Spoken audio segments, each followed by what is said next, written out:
الصبح بدا من طلع. شوہر کے حقوق. اللہ عز و جل ارشاد فرماتا ہے وَمِنْ آيَاتِهِ أَنْ خَلَقَ لَكُم مِّنْ أَنفُسِكُمْ أَزْوَاجًا لِتَسْكُنُوا إِلَيْهَا وَجَعَلَ بَيْنَكُم مَّوَدَّةً وَرَحْمَةً. آیت کریمہ میں 3 باتیں بیان فرمائی گئیں جو خانگی نظام زندگی کے لیے سنگ بنیاد اور بطور اصل کے بیان ہوئی ہیں، اور جس کا لحاظ شوہر و بیوی دونوں کو یکساں رکھنا ضروری ہے. مردوں کو بتایا گیا ہے کہ تمہاری بیویاں تمہاری ہی ہم جنس مخلوق ہیں، تمہاری ہی طرح پیدا کی گئی ہیں، تمہاری جیسی خواہش، جذبات اور احساسات ان میں بھی موجود ہیں. بے روح مخلوق اور بے حس جسم نہیں. ان کی پیدائش کا منشا یہ بھی ہے کہ وہ تمہارے لیے سرمایہ راحت و تسکین ہیں، تمہارے لیے سکون قلب کا باعث ہیں، تمہارے درد کا درما اور تمہارے غم کا مداوا ہیں. تمہارے لیے پیدا کی گئی ہیں کہ تمہارا دل ان سے لگے، جی ان سے بہلے. تمہارے اور ان کے تعلقات کی بنیاد ہی باہمی محبت، اخلاص اور ہمدردی پر ہونا چاہیے. حقیقت یہ ہے کہ ہر انسان کو اپنی رفاقت کے لیے اپنے ایک ہم جنس کی تلاش ہوتی ہے، اور یہ خدا کی پیدا کی ہوئی فطرت ہے. چنانچہ زن و شوہر کے باہمی اخلاص و محبت کو خدا نے اپنی نشانیوں میں سے ایک نشانی قرار دیا ہے. قرآن پاک نے ایک لفظ سکون سے بیوی کی رفاقت کی جس حقیقت کو ظاہر کیا، وہ میاں بیوی کے تعلقات کے تمام فلسفے کو اپنے اندر سمیٹے ہوئے ہے.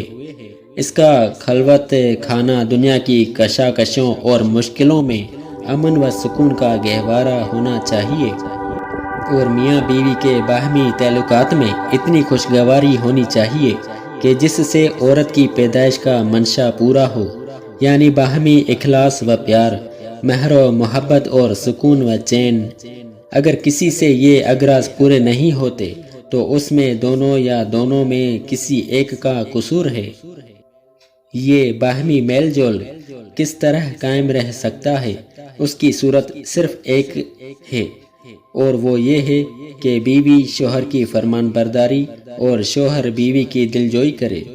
میاں بیوی باہم اپنے اپنے حقوق کے اعتبار سے گو برابر ہیں، لیکن جس طرح باپ اور بیٹے اپنے اپنے حقوق میں برابر کی حیثیت رکھتے ہیں، اور شریعت کا حکم ہے کہ باپ افسر ہو کر رہے، بیٹا ماتحت ہو کر باپ حکم دے اور بیٹا مانے، اسی طرح معاشرے کی انتظامی مشین میں مرد کو عورت پر برتری حاصل ہے. قرآن کریم کا ارشاد گرامی ہے الرجال قوامون علی النساء بما فضل اللہ بعضهم علی بعض وبما انفقوا من اموالهم فالصالحات قانتات حافظات للغیب بما حفظ اللہ. یعنی مرد عورتوں پر حاکم، ان کے سر دھرے، ان کے امور کا انتظام کرنے والے، ان کی کفالت کرنے والے اور ان پر احکام نافذ کرنے والے ہیں. اور دنیا کے انتظامی معاملات اور خانگی نظام میں عورت مرد کے ماتحت اور اس کی تابع ہے، اور یہ اس لیے کہ مرد کو اپنے قوائے جسمانی اور دل و دماغ کی برتری حاصل ہے، اور دوسرے یہ کہ عورت خرچ میں مرد کے دست نگر رہتی ہے، اور مرد عورت کے جائز مصارف کا بوجھ اٹھاتا ہے. اس لیے نیک بیویوں کی علامت یہ ہے کہ وہ شوہر کی غیر حاضری میں اس کی عزت و ناموس اور اس کے مال و جائیداد کی نگہداشت کرنے والیاں ہوتی ہیں، اور ہمہ اوقات اپنے شوہر کی عزت و آبرو اور مال کا خیال رکھتی ہیں. اللہ تعالیٰ نے ان میں اپنی عصمت کا خیال اور شوہر کی وفاداری کا جذبہ پیدا کر کے انہیں محفوظ کر دیا ہے. مختصر لفظوں میں عورت کے ذمہ یہ 3 فرائض ہیں جو قرآن کریم نے اس پر عائد کیے. اپنے شوہر کی اطاعت گزار اور وفادار ہو، سلیقہ شعار ہو کہ شوہر کے مال و دولت کو برباد نہ کرے، عفت مآب ہو کہ اپنی اور اپنے شوہر کی عزت و ناموس پر آنچ نہ آنے دے۔ اسکول کالجوں میں پڑھی ہوئی لڑکیاں ذرا غور کریں اور اپنے دامن میں ذرا جھانک کر دیکھیں کہ وہ اس قرآنی معیار پر کہاں تک پوری اترتی ہیں۔ اب اس سلسلے میں چند احادیث کریمہ سنیے۔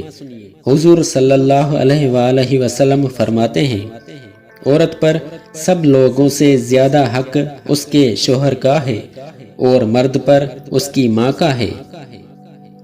اگر میں کسی شخص کو کسی مخلوق کے لیے سجدہ کا حکم دیتا تو عورت کو حکم دیتا کہ وہ اپنے شوہر کو سجدہ کرے، کہ اللہ تعالیٰ نے مردوں کا حق عورتوں کے ذمہ کر دیا ہے۔ قسم ہے اس کی جس کے قبضہ قدرت میں محمد صلی اللہ علیہ وآلہ وسلم کی جان ہے، عورت اپنے پروردگار کا حق ادا نہ کرے گی جب تک شوہر کے حق ادا نہ کرے۔ ابو داؤد حاکم۔ عورت ایمان کا مزہ نہ پائے گی جب تک حق کے شوہر ادا نہ کرے۔ طبرانی۔ عورت پر شوہر کا حق یہ ہے کہ اس کے بچھونے کو نہ چھوڑے اور اس کی قسم کو سچا کرے اور بغیر اس کی اجازت کے باہر نہ جائے اور ایسے شخص کو مکان میں نہ آنے دے جس کا آنا شوہر کو پسند نہ ہو۔ طبرانی۔ عورت جب پانچوں نمازیں پڑھے اور ماہ رمضان کے روزے رکھے اور اپنی عزت و ناموس کی حفاظت کرے اور شوہر کے اطاعت کرے تو جنت کے جس دروازے سے چاہے داخل ہو۔ ابو نعیم۔ جو عورت خدا کی اطاعت کرے اور شوہر کا حق ادا کرے اور اسے نیک کام کی یاد دلائے اور اپنی عصمت اور اس کے مال میں خیانت نہ کرے تو اس کے اور شہیدوں کے درمیان جنت میں ایک درجے کا فرق ہوگا۔ پھر اس کا شوہر با ایمان نیک خو ہے تو جنت میں وہ اس کی بیوی ہے، ورنہ شہیدوں میں سے کوئی اس کا شوہر ہوگا۔ وہ عورت جس کا شوہر اس پر ناراض ہے اس کی نماز قبول نہیں ہوتی اور کوئی نیکی بلند نہیں ہوتی۔ بیہقی۔ شوہر نے عورت کو بلایا، اس نے انکار کر دیا اور غصے میں اس نے رات گزاری تو صبح تک اس عورت پر فرشتے لعنت بھیجتے رہتے ہیں۔ اور دوسری روایت میں ہے کہ جب تک شوہر اس سے راضی نہ ہو اللہ عز و جل اس سے ناراض رہتا ہے۔ جب عورت اپنے شوہر کو دنیا میں ایذا دیتی تو حوریں کہتی ہیں کہ خدا تجھے قتل کرے، اسے ایذا نہ دے، یہ تو تیرے پاس مہمان ہے، ان قریب تجھ سے جدا ہو کر ہمارے پاس آئے گا۔ ترمذی۔ اے عورتوں، خدا سے ڈرو اور شوہر کی رضامندی کی تلاش میں رہو، اس لیے کہ عورت کو اگر معلوم ہوتا کہ شوہر کا کیا حق ہے تو جب تک یہ اس کے پاس کھاتا رہتا یہ کھڑی رہتی۔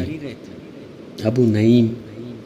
تقویٰ کے بعد نیک بیوی سے بڑھ کر کوئی چیز نہیں کہ شوہر اس سے جو کہے وہ مانے، جب شوہر اس کی طرف دیکھے تو وہ اس کو خوش کر دے، اور اگر شوہر قسم دے کر کچھ کہے تو وہ اس قسم کو پورا کر دے۔ ابن ماجہ۔